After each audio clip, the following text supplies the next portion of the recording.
Hi there, and welcome to the Homestead Education Podcast. Do you have a homestead, farm, or just dream of a rural life? This is a show to help you and your kids grow your own food and grow as a person. I'm your host, Kody Hanner. I'm a homesteader, homeschool mama 6, and small town enthusiast. I was raised by an old school rancher and blessed by the grace of God to have been exposed to so much of what rural life has to offer. Join me every week to talk about homesteading, homeschooling, and growth with a homestead education.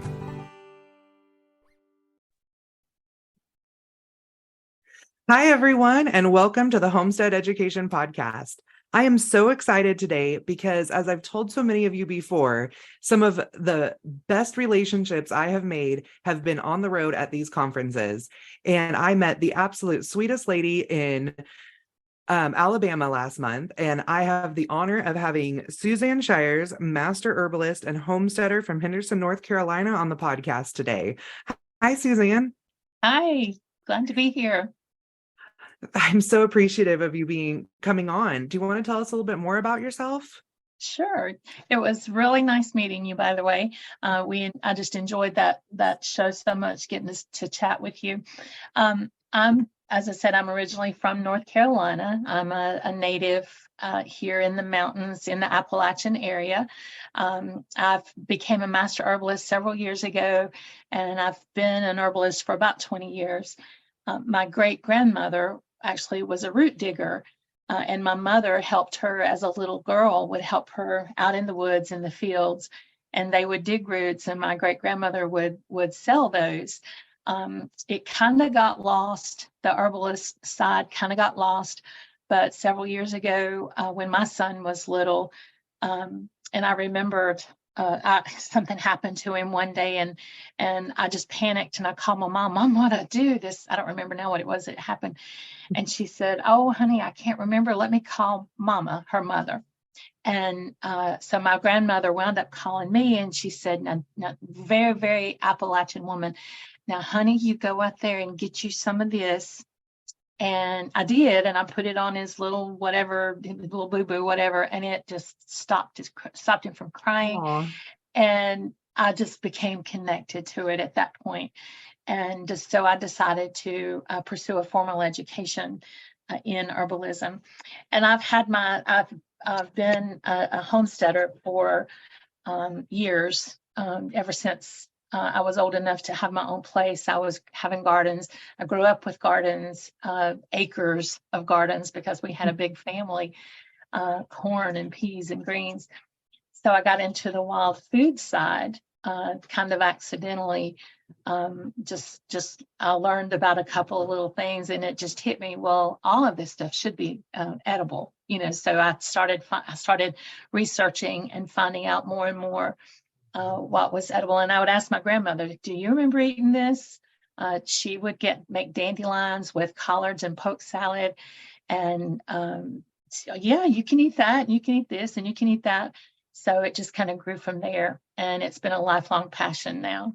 So what a blessing to be able to have your grandmother teach you those skills, and that you respected the amazingness of them while you still had her to ask. Yeah, she was a big help for a while. I lost her several years ago, and sometimes I'm like, oh, I wish I could just ask her about this herb or that plant, and that you live and learn. I always grew up rural myself. We had a cattle ranch, and my dad was a hunting guide, and always had gardens and that type of thing. But I didn't really start this whole path towards self-sufficiency until about 6 or 7 years ago, when my husband got sick. And I look back on it now, and I wish I had my dad and grandpa to, my grandpa grew up during the Depression. My dad, grew up in the 40s in Tennessee, and they just had so much information that I just didn't see valuable in my younger years. That's unfortunate. And Mm-hmm. It happens a lot, but there's such a resurgence nowadays, I think, because time's getting hard. Prices are going up. People are getting a little bit closer to growing their own food and just working their own land. And that seems to be a goal now.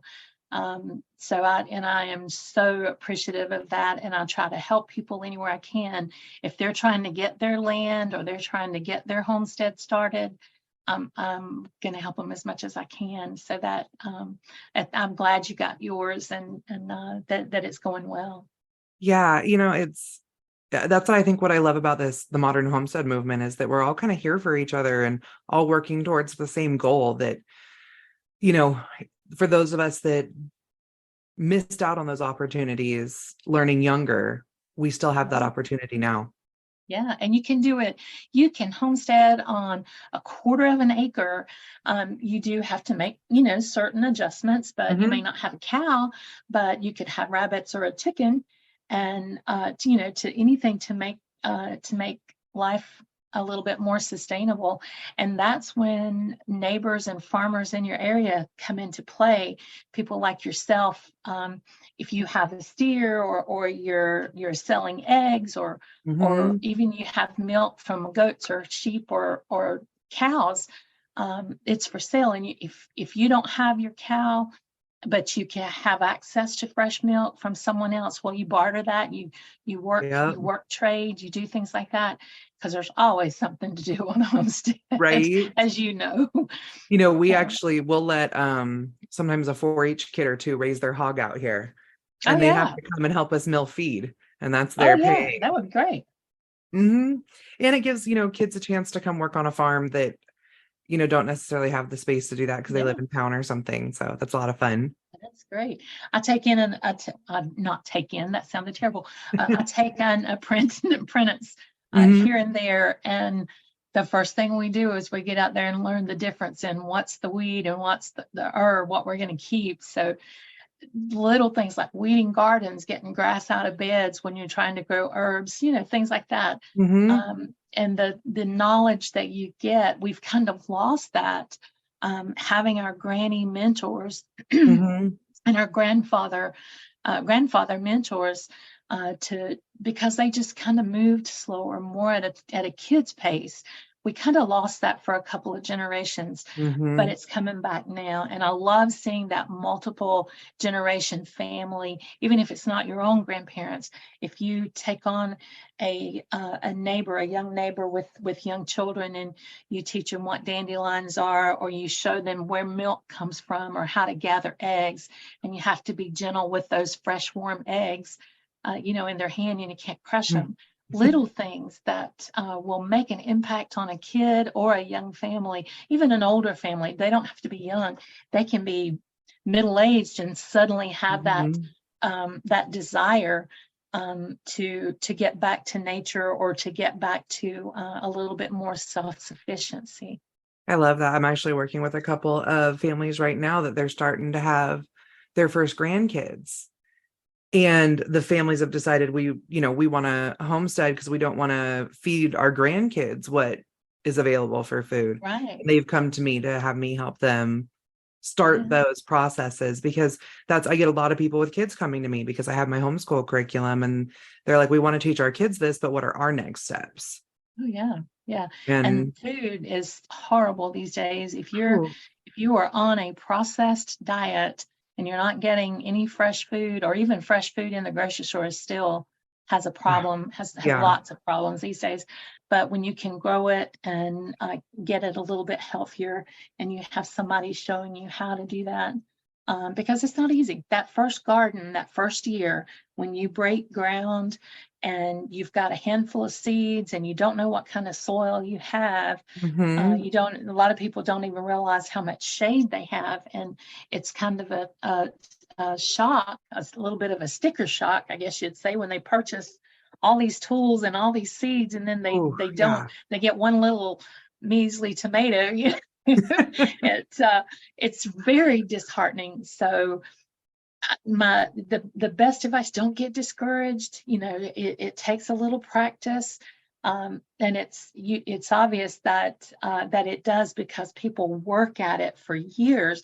They read books, they learn soil, they learn amendments, they find out what manure will do, and finding somebody like you who has some of those things, and you may sell them, or you may start a vermicompost or anything like that that's going to benefit your soil and make your next garden better. If this one didn't do what you needed, don't give up. Don't give up. Yeah. Speaking of vermicompost, we had to do a little work on our garden beds this year. And we went out there and we dug up the whole side. It was the side was the post broke. And so we had to dig it all out and put the side back up and put rebar in. And we dug out that whole side and we were finding worms. I mean, a foot long and, Wow. probably a half inch in diameter or more. And I mean, I haven't seen those in North Idaho ever, or even Yeah. on the West Coast. Like that's like South size Yeah. worms, Yeah. and we were We- so excited. We had the boys, the 3 and 5 year old, they went and dug a big hole in another bed, and that was their job, was to catch all the worms and put them in the Oh, other wow. bed and bury them so that we wouldn't accidentally cut them while we were Yeah. digging up that other bed. And they were so proud of themselves to have a job. So Yeah. Yeah. We have one here that gets, it's actually an invasive and they get huge, but they're a jumping worm. If oh you look at them, they're very wiggly and they just really, and I can't remember the name of it. I wasn't thinking about it and I can't remember the name of it now, but it's an invasive worm and they actually are a little bit detrimental because they stay at the top of the soil and they don't dig down like the true earthworms do, like wigglers and things. So mhm. it has become an issue. I think I have them. And they are big and fat, like the ones that you were Mhm. talking about, but you'll know these very easily Yeah, because they're so wiggly. I think my 5 year old would have lost his mind because he's not a huge fan of worms in general, because he says they're slimy, and we were like, well, Yeah, these aren't slimy because they're all covered in dirt, yeah. so he was he actually like got on board and did his job. I think if one of those would have jumped at him, Gotcha, gotcha, gotcha. I think That's we would fun. have known. Yeah, that's funny. Yeah. So, okay, I've been really excited to have an herbalist on the podcast because Yeah, it's a subject we haven't covered yet. I would really love to hear what a master herbalist is, but then, and I'll remind you after we talk, I'd like to hear like some actionable type steps for somebody who's wanting to get into herbalism or yeah. just like a dabbler like myself. Okay. Sure. A master herbalist does more formulary. It's knowing your herbs is key. Even if you are starting out and you know one herbs, most people start as I kind of call it my gateway herb, dandelion, because dandelion is so good for liver and skin and other issues. Learning the parts of the dandelion, how to work with it, and the things that it's good for. But once you go to a higher level, it's not just the herbs, it's constituents, it's the properties in the herbs, what they will do for you, like phytosterols or flavonoids, things like that you learn. They're fairly common words if you know anything about nutrition, but they Mhm. haven't been applied from an herbal standpoint. They haven't really been applied because the companies or the labs that are doing the studies don't really look for those things in wild plants because they can't be. My theory is They because they can't be can't be monetized. copyrighted, they can't be trademarked. So, but they can pull out a constituent of one plant and put it in with something else and trademark that. However, I didn't mean to get into all that, but Oh no, if you're I'm nerdy, so talk nerdy to me. okay. Well, if you're looking to get started in an herbalism, find a good school and there's a lot of beginner schools. That's great. You can do like a 12-week course, and there are people that say you don't need to go to school for that. The difference is now, as opposed to say 100 years ago, is that we had granny mentors. So we don't have that guidance nowadays, and you really do need to have a little bit of guidance. It's fine to get information from a book, but you really do need to have somebody to help you answer those little questions that come up.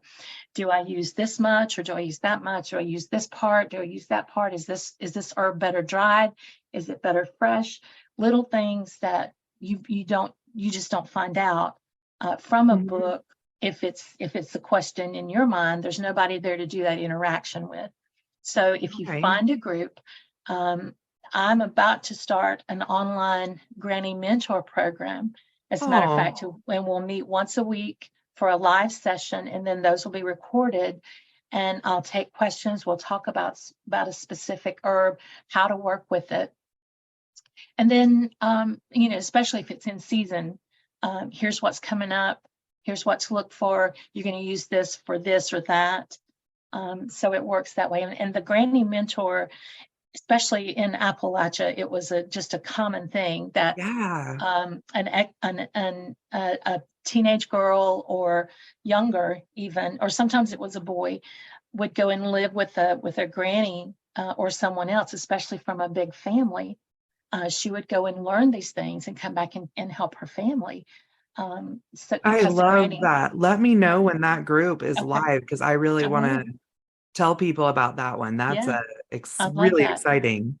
Yeah, and I can guide people that way. I can guide more people than I could at an in-person class.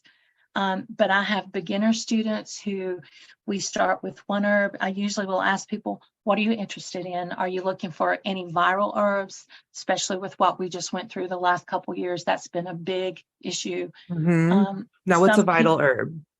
vital herb for the antiviral. Oh, Oh, okay. antiviral. Yeah, Oh, antiviral herb. Yeah, okay. like viruses. Yeah, Yes. antiviral, antibacterial, antimicrobial. These are herbs Hmm. that have that affinity to the body. It won't be like for example, a penicillin. It won't be penicillin, but that herb does promote that process in the body. It helps your body fight. Don't think of these herbs as an antibacterial. You think of them as helping the body heal. And Okay. that's a problem. A lot of people expect herbs to work just like a pill. Pill. I say that funny. That's the Southern way of saying pill, peel. I forget sometimes. But So, my whole family is from the South, so I yeah, understand you, yeah. but even my husband lived in North Carolina for 12 years. Oh So yeah. So he knows. And I say milk, milk. It usually comes out milk. So it's I so add an funny. He extra. gets on the phone and has a totally different voice. Oh yeah, yeah. That Yeah. happens. That happens. He talks to me like a Californian, and he gets on the phone, which we don't live in California anymore, but we did, Yeah, he talks to me like a Californian, and he gets on the phone and talks like he's from South or North Carolina. So yeah, yeah. It happens. Yeah, it happens. And people that move here, give them 6 months, they're saying milk as right. well. Well, my daughter said wretch the other day, and I was like, Oh, oh my goodness, like you've been listening to dad too much. you wrenched that. Yeah, yeah, yeah. Yep. I know that one.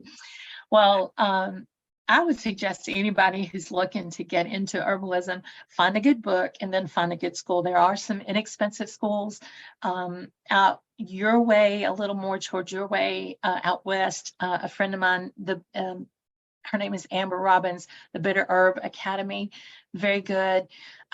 Here, my school, Daryl Patton in the South. Let's see who else. I'm drawing a blank.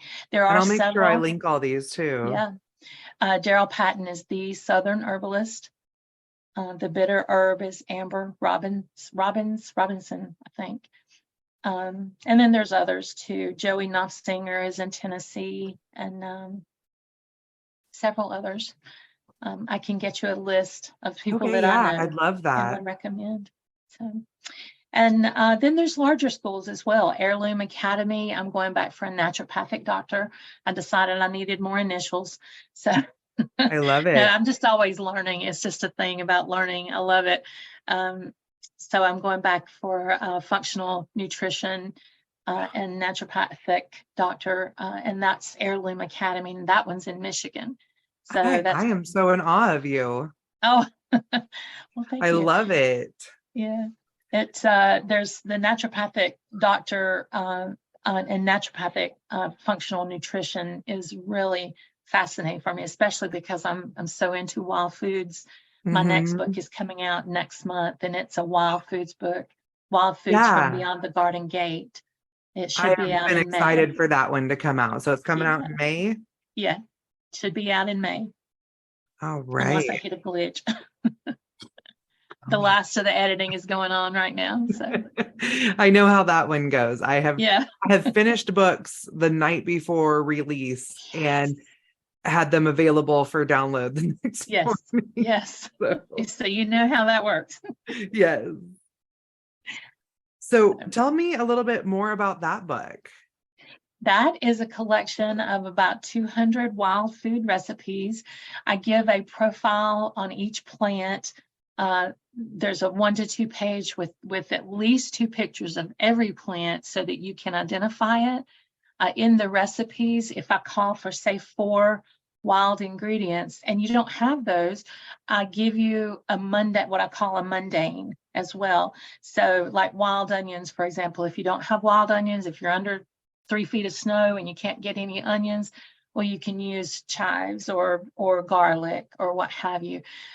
Greens, a lot of fresh greens that I have. Of course, I'm in the South, so I have a little bit more access than someone farther north.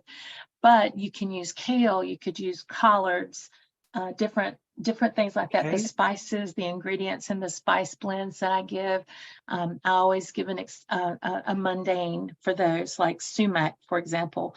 Sumac grows here in the South, and it's a lemony, tart, wonderfully flavorful, citrusy type herb, and you can make a seasoning or you can make lemonade with it, different things like that.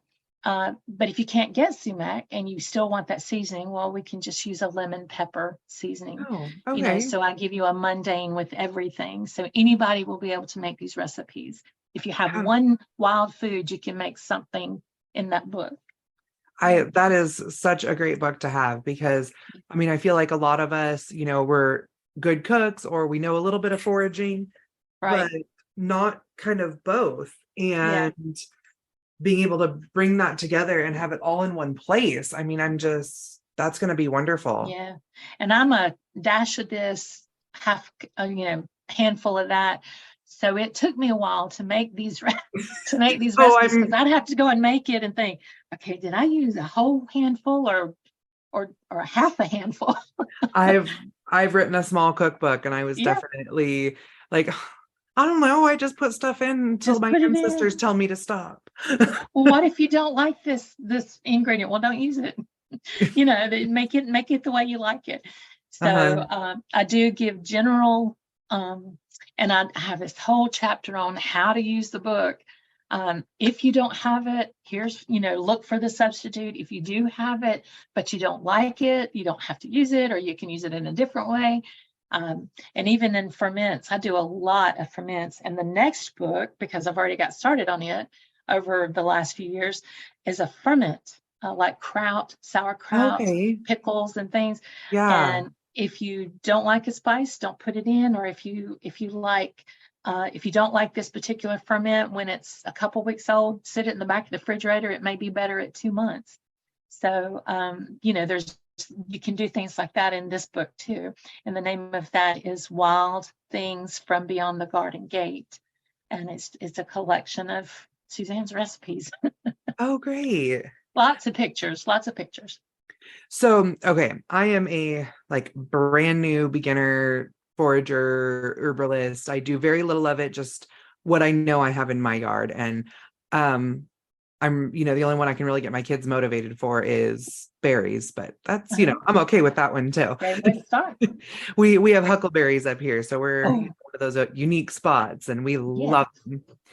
The kids will go pick all day long. I mean, we'll have gallons of them, with the promise that they get huckleberry ice cream that night. So wonderful! I'll have to get that recipe from you. Most definitely. But one of the ones that is really big in our area, and I mean, it's just a little one, but it's the dandelions. Mm-hmm. Now, I've seen a really good dandelion pesto I want to try this year. And, just putting dandelions in our salads, but everyone makes dandelion jelly. Is there any benefit to that, or does it just taste good? Oh, it not only tastes good, but it's very beneficial. The flowers are full of vitamin C, vitamin A, minerals Okay. as well. The greens have chlorophyll, of course, and I have found most people will agree that when you look at the flower, you'll want to take out the little oh gosh, I can't remember what it's called, the green part on the flower. It's on the tip of my tongue. Anyway, if you will roll that flower between your fingers, you can just pull out the petals really easy. Just kind Okay. of loosens them up, makes it a little bit easier, because you can sit there for hours and de-petal dandelions till you just get See tired that. of it. Yeah. That's why you usually only see like 1 or 2 jars of jelly. Uh-huh. Well, we have 40 acres that are covered with dandelions right now. Yeah, yeah, And, my little ones will go out there and pick dandelions all day long. yeah. And my husband likes it because it gets them out of our grass. Right, right, yeah. We Well, on our 40 acres, we have 1 yard, which is our play/barbecue area. And right. he's not a fan of dandelions. I see. Yeah. Well, if he knew how healthy they were, maybe he would change his mind. But Oh, he knows. He just he doesn't want does. them in his barbecue area. I gotcha. I gotcha. Well, get them out there looking for those dandelions, and then you can make. You mentioned pesto. I absolutely adore pesto, and I use it in so many ways. Like, for example, I made a pea salad, a shrimp and pea salad yesterday. Put some wild onions in it. I grabbed a few dandelions that I have growing right beside the door. The petals, I sprinkled those in, and then the leaves, I just chopped those up with the wild onion and some garden garlic as well. But the pesto, I put that in with a little bit of mayonnaise, and that was my dressing, just like that. I didn't have to add anything else. I think I did add a little bit of salt because that pesto didn't have much salt in it. But pesto, I keep a jar of pesto in the fridge all the time. And my Okay. favorite recipe for that is, instead of using pine nuts because they're so expensive, you can use sunflower seeds, toasted sunflower seeds, I toasted. was actually going to say the reason I don't like pesto is because I don't like pine nuts. Yeah, But toasted. I love sunflower seeds. Yeah, pepitos, pecan. I'm not pecan. Well, you can use pecans, black walnuts. I use pumpkin seeds. Even watermelon seeds can be toasted and ground up and used in a pesto. And then I'll use nutritional yeast instead of Parmesan. Oh, I So have some of that. yeah, it's just a nutty flavor, nutty, cheesy flavor. And then of course, your oil and your greens. And I always put a little touch of, a lot of people have lemon balm, a few Hmm. leaves of lemon balm from the garden.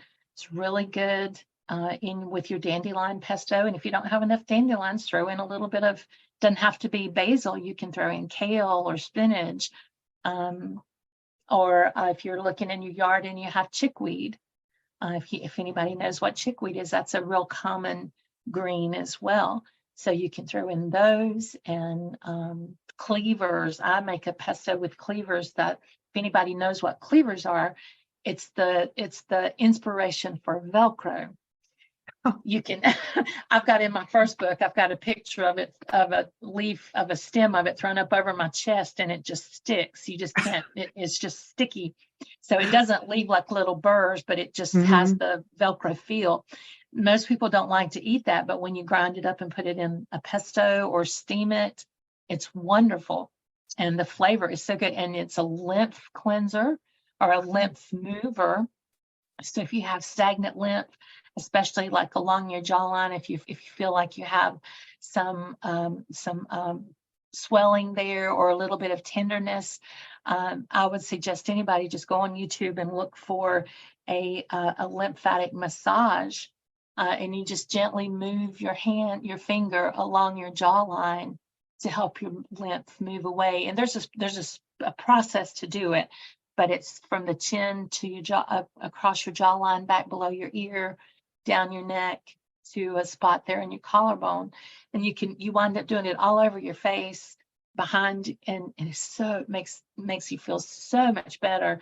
Even if you don't have congestion, it just helps it move. Your body needs to move lymph. Yeah, And cleavers are wonderful for that. The chickweed as well. So that's what I'm like taking notes right now. So, yeah. So if you have chickweed or cleavers, or you want to see a picture of chickweed or cleavers, I'll be glad to to show one. I'll send you one, and you can put it on your page and say we talked about cleavers Yeah. in the podcast. Oh, I So, would love that because I do a blog post for every podcast I do. yeah, So that'll be yeah. great. I'll send you a good picture of one. Okay. So I have a couple questions that I want to make sure we cover because they're Sure. like, they're in my, one of Okay. them, so being a homeschooler, Uh-huh. we're always wanting to teach our kids, but I also teach at my co-op.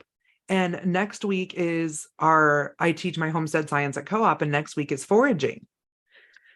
And the dandelions are crazy right now. So I think that would Yes. be a really fun one with the 5 to 7 year olds. Yes. Because they love picking them. But what would be a good way to let them eat them right there in class? In class, you could, let's see, you could do We do have a small sugared. kitchen. Okay. You could do sugared dandelions. Mhm. And that's where you can make a salad, which it would take a lot of them to make a salad, but you could certainly put like infuse a honey with them and make a, one thing that I would do with my son when he was little. We would pick dandelions and pull out the petals, and I would take a pat of butter and about a tablespoon of honey, mix that together to make a like a paste, and then sprinkle our dandelions in it, stir that up, and then you could serve that on a cookie or a cracker. Oh, that's a really So good idea. that would be really something really easy. Little hands could do with a fork, mash up the butter, soften the butter, of course, and doesn't have to be melted, just soften it to room temperature. And then they could mash and stir their own little saucer of honey and butter and sprinkle those dandelions in there. If you had other flowers available that are edible, you could certainly put those in as well. Okay. Well, North Idaho, we just got rid of the snow last week. Oh, So. yeah. So it might be a little early for that. Yeah. And, everyone, I keep bringing up the dandelions, but it's kind of a big deal here because that's when we plant our potatoes. Gotcha. And it's Idaho. So, Potatoes are pretty important in yes. Idaho. So when the dandelions bloom, you plant your potatoes. So Gotcha. that's kind of a big deal right now. And so yeah, that makes sense. everybody's talking about it. Yeah. They're a You little could also concerned make- because snow isn't off of Baldy Peak yet. So Oh, yeah. they're like, the dandelions are out and the snow isn't gone yet. What do we do? So I mean, it's big news in our small town. Mhm. So it's been crazy here. Our bloom on blueberries is come and gone, and we're about to have another frost. So this week there'll be another frost. So I'm hoping the peaches and the blueberries will be okay. Oh goodness, can you cover them in some way? Yeah. I've got this one pretty big pink lemonade blueberry. It's so good. My dog will get out there and eat them off the bush. So I have to protect these bushes from my dog. My 3-year-old similar. Yeah. Another thing you could do too is make dandelion lemonade if they want to drink. If you get enough, you wouldn't have to pull the greens off of the flowers for this, and you can just take and simmer those in some water. Don't boil them; it might make them a little bit bitter. Okay. But just simmer those in some water, like a cup or two of buds, in a little bit of water. Put your some lemon in there as well, and then strain that out. Add your sugar to taste. It doesn't take a lot of sugar, or honey if you'd prefer to use honey, and then just make your lemonade. And then you can float some dandelions on top of the pitcher as well. Oh, they would probably have a lot of fun with that. Mm-hmm. Yeah, that's a great way to get kids started. And they can even pull these apart with their little fingers. Little hands always need something to do. They can pull those out and just taste those petals. Mm-hmm. They just have a great flavor. And, that's awesome. I will definitely do that. So when it comes to identification, I know there's a lot of wonderful books out there, and, of course you said having a granny mentor really helps because sometimes there's just those nuances of plants. How have you found that? Have you used any of the apps like on phones? I do use a couple on occasion, and let me caution people very carefully about apps because it's almost like Wikipedia. People can go in and change the actual data. So it may or may not be accurate. And depending on your area, some places are much less accurate than others. But whatever that app tells you, make sure you go and research it. Now, you can do that on books, you can do that online, but don't depend just on an app. I don't stop people, but they are just notoriously inaccurate.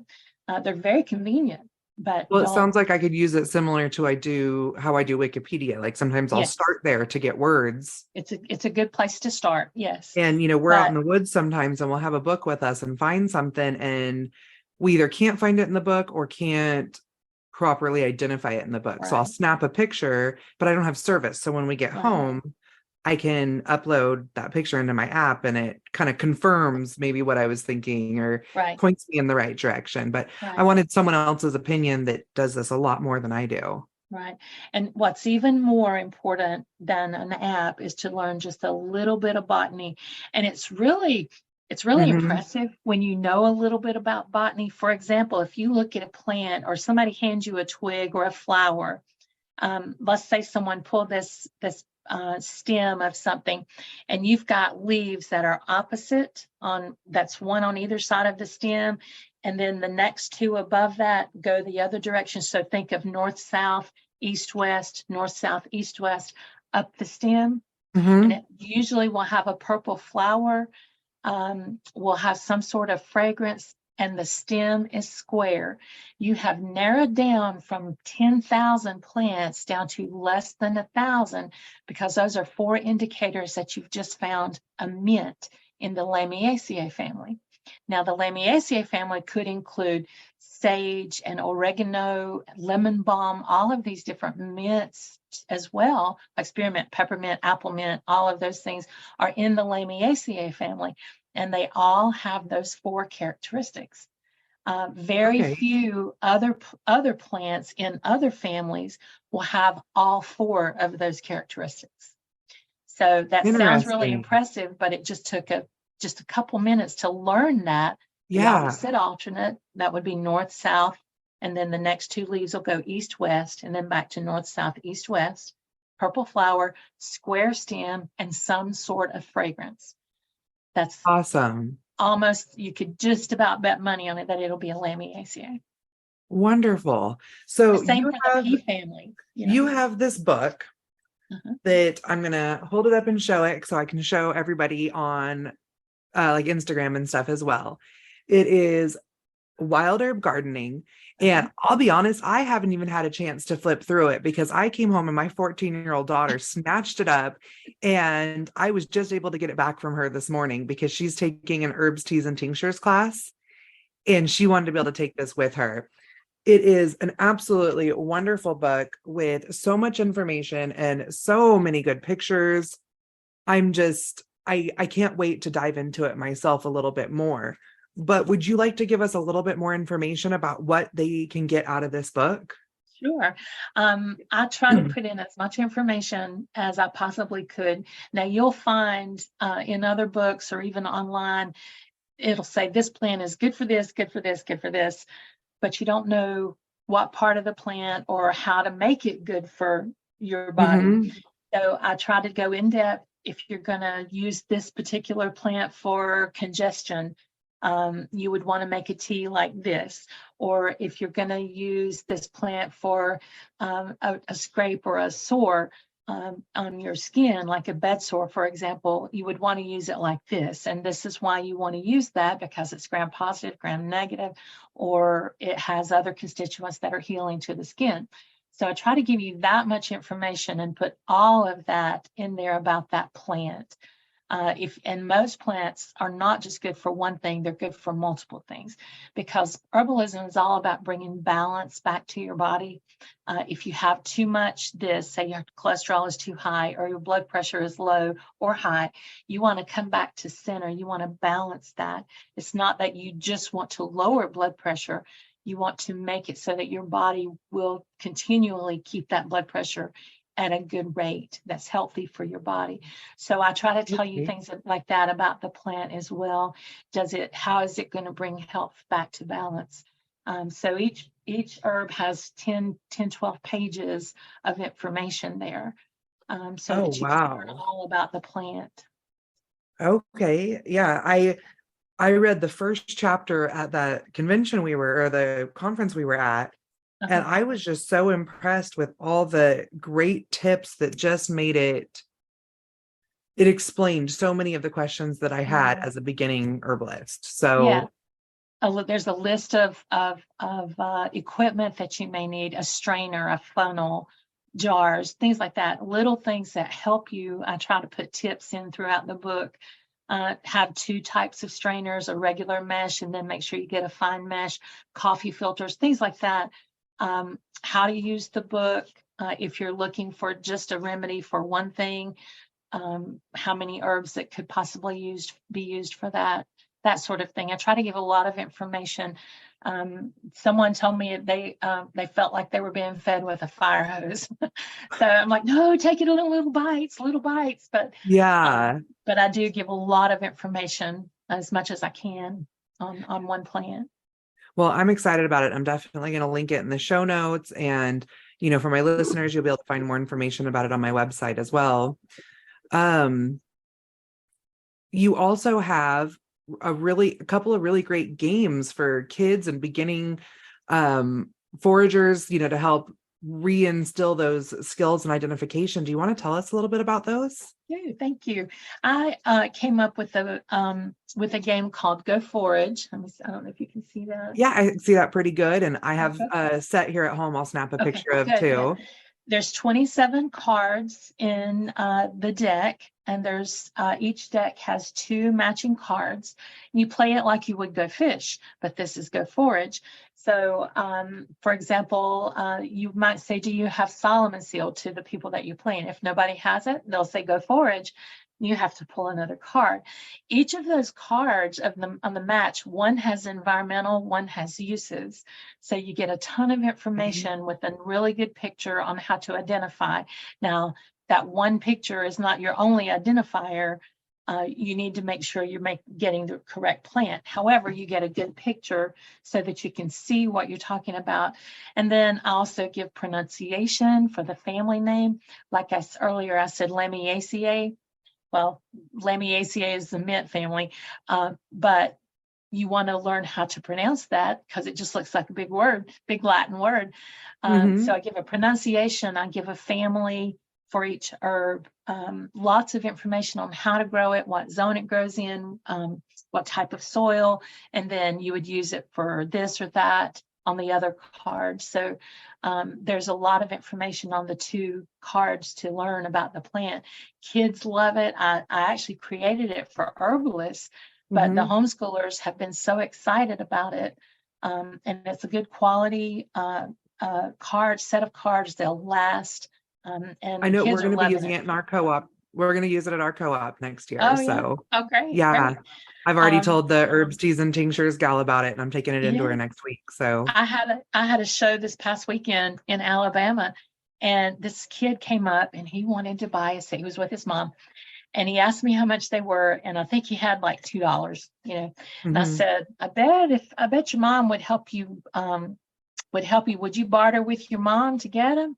And he said, yeah, we barter all the time. So she homeschooled. And so he wound up getting his cards, and I stepped outside for a few minutes. There were 6 little kids, little guys, out front playing this game, the matching game. That's the instructions are included in the deck. They were huddled. I took a picture and I even put it on my Facebook, the Go Forage fun. Games huddle. So they were really involved. So even 6, 7, 8-year-olds, even though they may not be able to pronounce the big word, they can certainly play it as well. My thought on it's all about that exposure and letting them know that this is a normal topic, that it's not Exactly. taboo or old fashioned or anything, that this should be part of everyday life. So, Everyday life. I agree. I certainly agree. Then the other game that I have right now is, I don't know if you can see that, it's called Bingo. There's 6 sets of cards in here. So 6 people can play, and each card is different. There's a master sheet and the playing cards so that you can play bingo with up to 6 people. I have this as a teacher pack as well. But I have herbal bingo for the herbs, and then I also have tree bingo. Mushroom bingo will be available hopefully by next month. And then there's up to 9. I have 9 planned right now. These are available by subscription, both the bingos and the Go Forage game. I have 12 decks on the Go Forage game, and you can do these by subscription. You don't have to buy the whole box at once. You can buy individual per the month, and I'll automatically send it to you. And then there's a gift box that comes to a whole, so that it would be a set, and that's almost 300 herbs in the Go Forage. And then the bingos, I have leaf bingo, botany bingo, snake bingo, and spider bingo as well. Pollinator bingo, there's 9 now, and I may have as many as 15 of those to go through the sciences.